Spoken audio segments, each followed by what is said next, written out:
By the end of this video, you will learn exactly how to master the third shot drop, one of the most essential shots in pickleball if you want to take control of points while serving. We'll break down the science of what makes a great drop, show you how to fine-tune your technique, and help you avoid the most common mistakes. Whether you're just learning the shot or looking to take it to a higher level of consistency, this video has you covered. Let's start with where the ball should land. The key to a great third shot drop is getting your opponent to hit up on the ball, which limits their ability to attack. So the sweet spot, or landing zone, is a strip of court about 2 feet wide, starting at the kitchen line and extending back toward the baseline. Ideally, you want the ball to land around a foot in from the kitchen line. That's where your opponent has to either let the ball bounce or hit it from below net height, both of which take away their power options. This landing zone is flexible though. If your opponent is taller or has a longer reach, you might need to aim even closer to the net to keep it out of their strike zone. On the other hand, if the ball lands toward the back of this 2-foot zone, your opponent might take it out of the air. But that's not necessarily bad as long as they're still forced to lift the ball. Your real goal is to make it hard for them to be aggressive. So, while the center of that strip is ideal, anywhere in that 2-foot range can be a solid result. Once you understand the landing zone, the next piece of the puzzle is the flight path. Through testing, the most consistent height for a third shot drop as it crosses the net is around 8 inches to 1.5 feet above the tape. This gives you enough clearance to avoid the net, while keeping the ball low enough to stay out of attack range. The ball's peak, or the highest point of its arc, should be around 5.5 to 6 feet off the ground, usually positioned just past your side of the kitchen line. From there, gravity pulls it down into the optimal landing zone. If you can consistently achieve this combination, an arcing shot that passes about a foot above the net and lands just inside the kitchen, you're on your way to a winning third shot drop. Let's talk about ball speed. When it comes to hitting effective drops, the speed has to be just right. Not too fast and not too slow. If you're dropping straight down the line, the ideal speed is around 19 to 20 miles per hour. That range gives you enough momentum to reach the landing zone while maintaining the soft, arcing shape that forces your opponent to lift the ball. When going cross-court, you can go a bit faster, up to around 22 or 23 miles per hour, because there's more room to work with due to the diagonal distance. The takeaway here is that drops aren't just about touch. They require a very specific amount of controlled power. Swing too hard and the ball sails too far or bounces too high. Swing too soft and you might not even clear the net. The ideal drop speed is what allows the ball to float just high enough, travel the right distance, and land in the zone where your opponent can't hurt you. Even seasoned players sometimes struggle with consistency on their drops, so don't worry if you miss a few.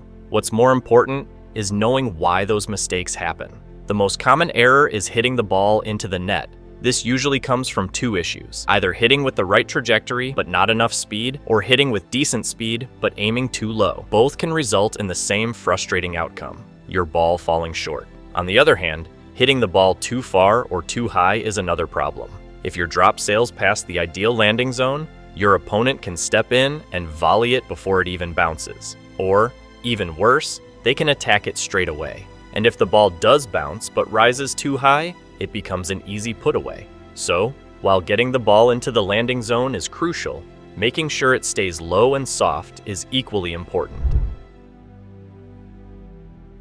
To prevent those mistakes, you need to control both your swing and your contact point. First, always aim to hit the ball with the center of your paddle. When you miss the sweet spot, even by a little, you lose speed, which can cause the ball to drop short. At the same time, consistency in contact ensures the ball behaves predictably, which is essential for a delicate shot like the drop.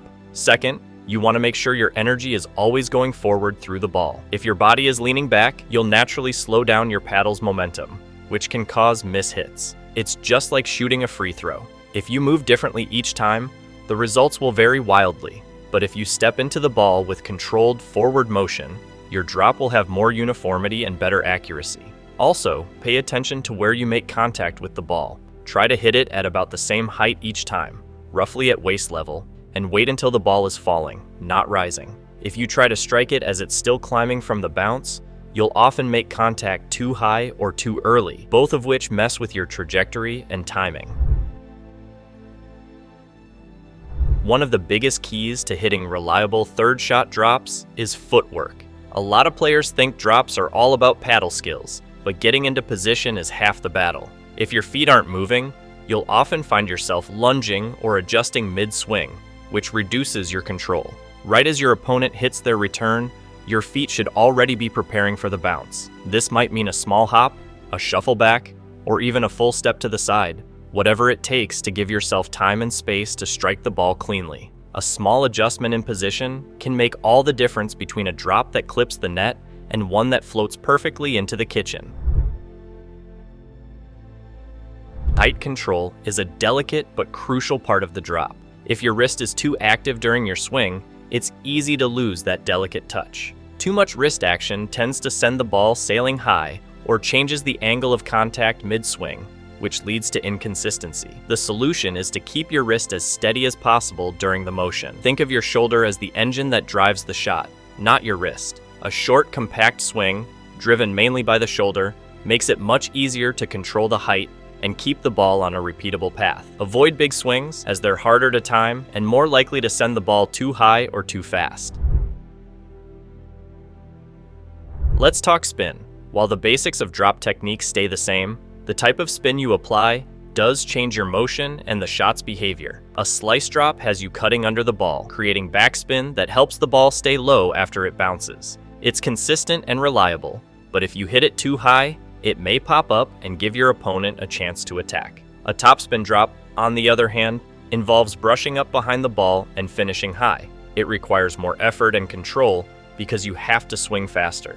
But the trade-off is that the ball will dip quickly and skid off the bounce, making it harder for your opponent to react. Even if you hit it slightly higher, topspin keeps the bounce low and more difficult to handle. The only downside is that it's harder to master, so make sure you're comfortable with the fundamentals before diving deep into topspin drops. So where should you aim your drops? As we mentioned earlier, the safest place is that 2-foot zone just beyond the kitchen line. But here's something cool. If you aim cross-court instead of down the line, you actually make your landing zone bigger. It's simple geometry. A diagonal path gives you more distance to work with, which makes it easier to land your shot safely. Cross-court drops also give you a lower net to clear, since the center of the net is slightly lower than the sides. Plus, they give you the chance to target your opponent's backhand, an area most players are less comfortable attacking from. So if you're hitting from the right side of the court, aiming toward the left side kitchen corner is a smart choice. It combines the benefits of extra space, lower net height, and a likely weaker return from your opponent. Finally, when it comes to aiming your drop, try not to overwhelm yourself by focusing on too many things at once. You don't need to simultaneously track the ball's peak, net clearance, and landing spot. Most players find it helpful to pick just one reference point. Some like to focus on where the ball crosses the net, aiming for a consistent height just over the tape. Others prefer aiming for a specific distance from the kitchen line.